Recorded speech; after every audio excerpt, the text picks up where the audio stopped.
In today's video, I'm going to teach you how to add the log a call button to Salesforce Lightning, particularly if you've come across the issue where this button seems to be missing.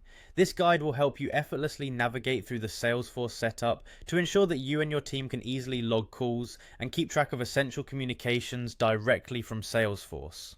We'll dive right in by starting at a familiar place, your Salesforce dashboard. The first step is to click on the gear icon located in the top right corner of your screen. This is your gateway to various settings, and from here you're going to select Advanced Setup.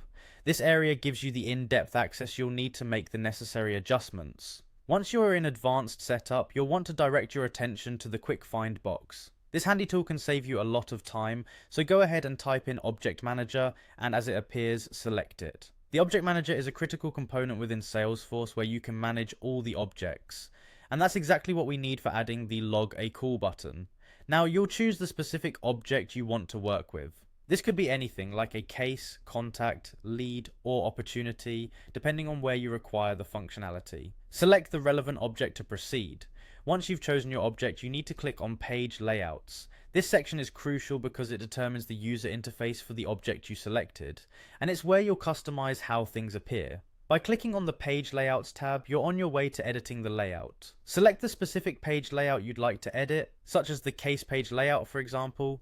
With the page layout editor open, you need to locate the Mobile and Lightning Experience section, usually positioned in the top left. This is where the magic happens. From here you're going to find the Log a Call action. Once you've identified it, simply drag the Log a Call action into the Salesforce Mobile and Lightning Experience Actions section below.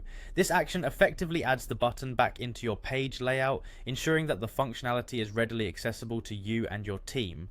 Finally, with your adjustments made, it's time to click the Save button. This step is critical to ensure all the changes you made are properly implemented and reflect in the system. And there you have it. You've successfully reintegrated the Log a Call button into your Salesforce Lightning experience. This will streamline your communication process, ensuring that logging calls is straightforward and efficient. Thanks for watching, and happy Salesforce customizing.